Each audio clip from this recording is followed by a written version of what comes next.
So if you're confirmed as Secretary of Defense, you will oversee our military, including about 250,000 women who currently serve on active duty in the Army, the Navy, the Air Force, the Space Forces, and the Marines. And I have serious concerns that your behavior toward women disqualifies you from serving in this role. Now, I've been trying to get answers from you for quite some time on this. You haven't wanted to meet or to answer any of my questions, so we'll just have to do it here and dive in. I want to pick up on some of the questions asked by Senators Shaheen and Gillibrand and Hirono, and I just want to make sure we have a list of some of the facts that I think are undisputed. I'm not going to talk about anonymous sources. I'm just going to quote you directly. We've got the video. We've got it in print.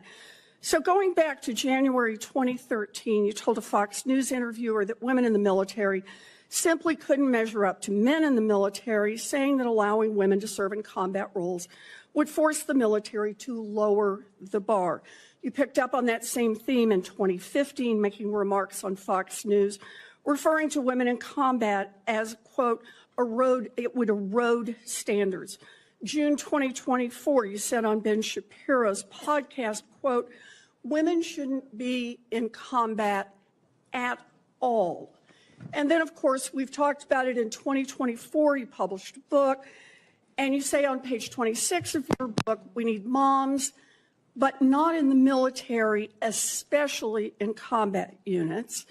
Page 48 of your book, you claim that women should not be in combat roles because men are distracted by women.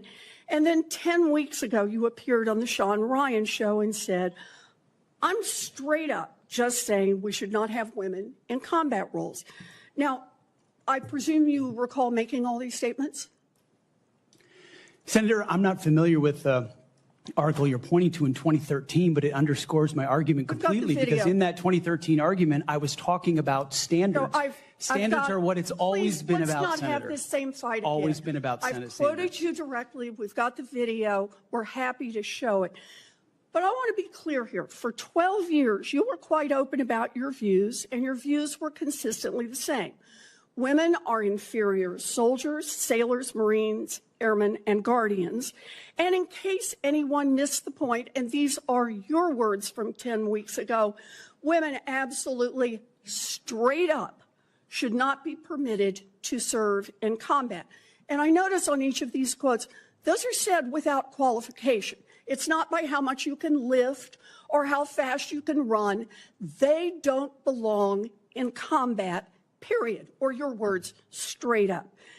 And then on November 9th, 2024, just 32 days after your last public comment saying that women absolutely should not be in combat, you declared that, quote, some of our greatest warriors are women, and you support having them serve in combat. Now, that is a very, very big about face in a very, very short period of time.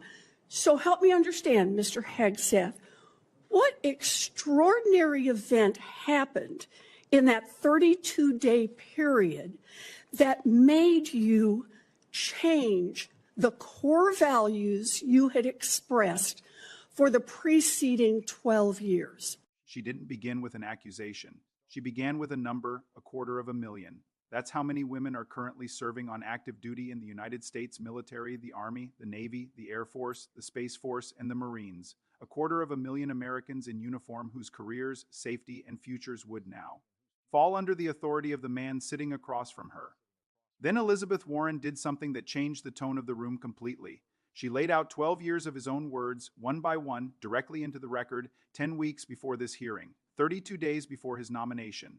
Then she asked the question that made the entire room fall silent. What extraordinary event happened? During those 32 days, he didn't have an answer, but she did. I very much appreciate you bringing up my comments from 2013, because for me, this issue has always been about standards. And unfortunately, because of some of the people that have been in political power for the last 4 years, priorities other than standards, lethality, and meritocracy have driven decision-making. I'm quoting you from the podcast. Women shouldn't be in combat at all. Where is the reference to standards? that they should be there if they can carry, if they can run. I don't see that at all, Mr. Hegseth. What I see is that there's a 32-day period in which you suddenly have another description about your views of women in the military. And I just want to know, what changed in the 32 days that the song you sang is not the song you come in here today to sing? Senator, the concerns I have and the concerns that many have had, especially in ground combat units, is that in pursuit of certain percentages or quotas, standards have been changed. And that makes the combat more difficult let me make a for everybody suggestion involved. about what happened in that 32 days. You got a nomination from President Trump. Now, I've heard of deathbed conversions, but this is the first time I've heard of a nomination conversion. And I hope you understand that many women serving in the military right now might think that if you can convert so rapidly your long-held and aggressively pursued views in just 32 days, that 32 days after you get confirmed, maybe you'll just reverse those views and go back to the old guy who said straight up, women do not belong in combat. Now, Mr. Hegseth, you have written that after they retire, generals should be banned from working for the defense industry for 10 years. You and I agree on the corrosive effects of the revolving door between the Pentagon and defense contractors. It's something I would have liked to talk with you about if you'd come and been willing to visit with me. But the question I have for you on this is, will you put your money where your mouth is and agree that when you leave this job, you will not work for the defense industry for 10 years? Senator, it's not even a question I've thought about because You can it's think not about it one right that, now.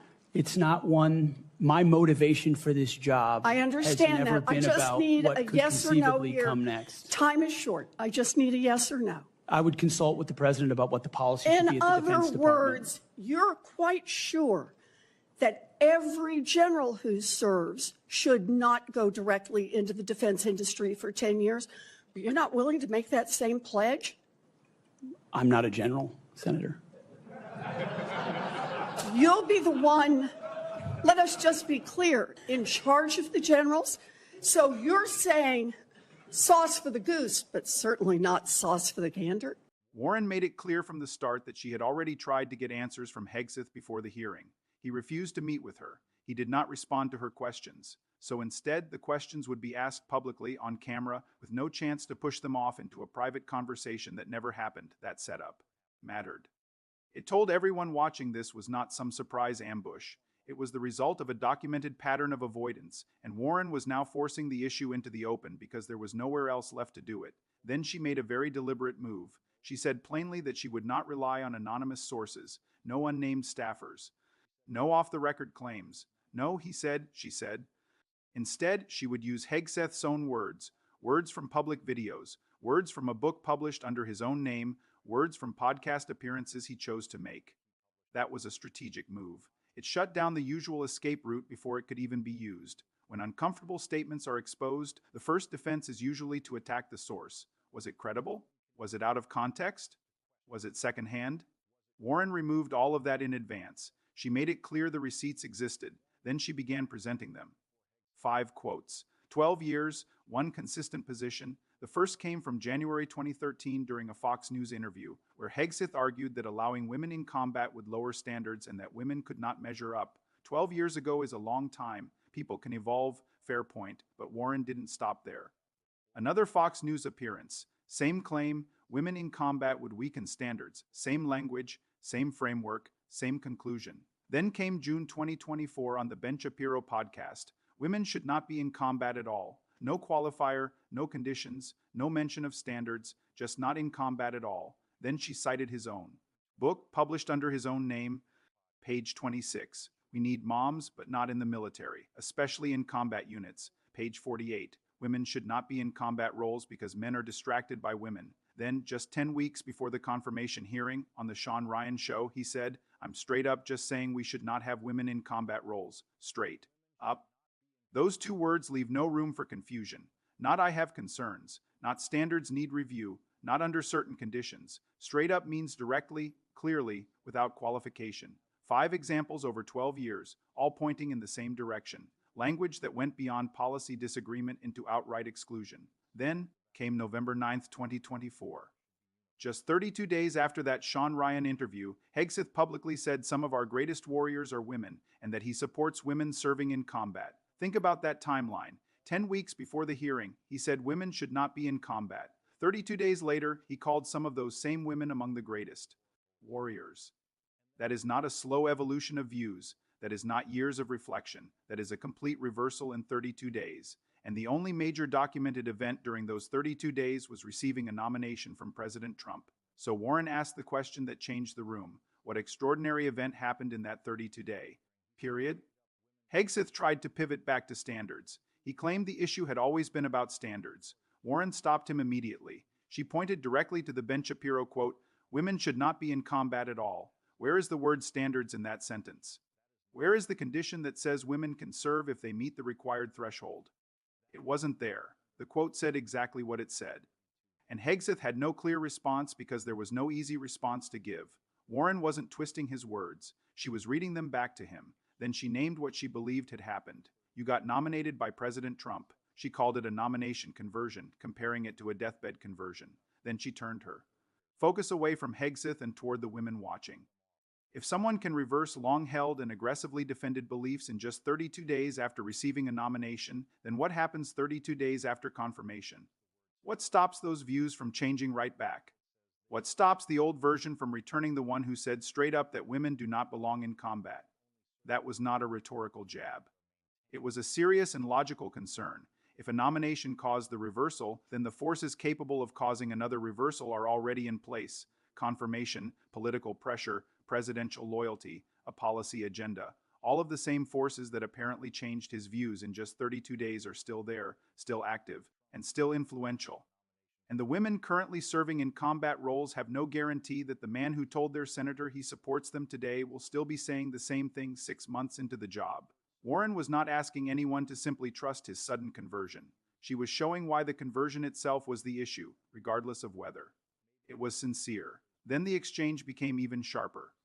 Because Warren did not only come prepared with quotes about women in combat, she came with a second line of questioning built from Hegseth's own public statements. He had argued openly that retired generals should be banned from working for the defense industry for 10 years. That was the pattern of the entire exchange. Warren used his own words against him, not opposition research, not partisan spin, his words, his book, his podcast appearances, his published views on the revolving door, his sudden reversal 32 days after receiving a nomination. Every contradiction she exposed came from material he personally created. That is how a prosecutor works. You do not need to invent a theory when the witness has already written it for you.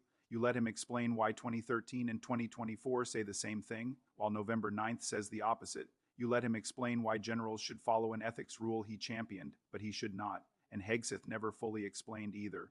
1. On the issue of women in combat, he retreated to talking about standards even when shown a quote that never mentioned standards at all. On the revolving door issue, he retreated to presidential consultation even though it was his own stated principle. Both retreats were visible. Both happened on camera. Both are now part of the permanent record of the confirmation process. And beneath every specific question was the issue Warren raised at the very beginning. 250,000 women currently serve in the United States military. They are not hypothetical, they are not statistics. They are soldiers, sailors, Marines, airmen, and guardians who wake up every day and do the job.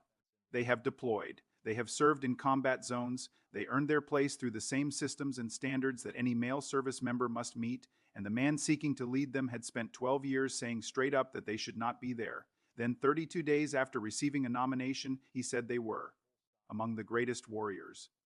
Warren was not asking the Senate to choose which version of Hegseth was real. She was asking what it means for those 250,000 women that the question is even open. That nomination conversion line will outlast the hearing. It will be mentioned when the first policy affecting women in the military comes out of the Pentagon. It will be mentioned if standards are changed. It will be mentioned because Warren built it using his own words and his own timeline, and there is no version of the record where it does not fit. Sauce for the goose. That is what the hearing room heard that day from a senator who could not get a private meeting. So she brought the receipts into a public room and laid them out, one by one. And the man who wrote the book sat across from her and said he would need to consult with the president.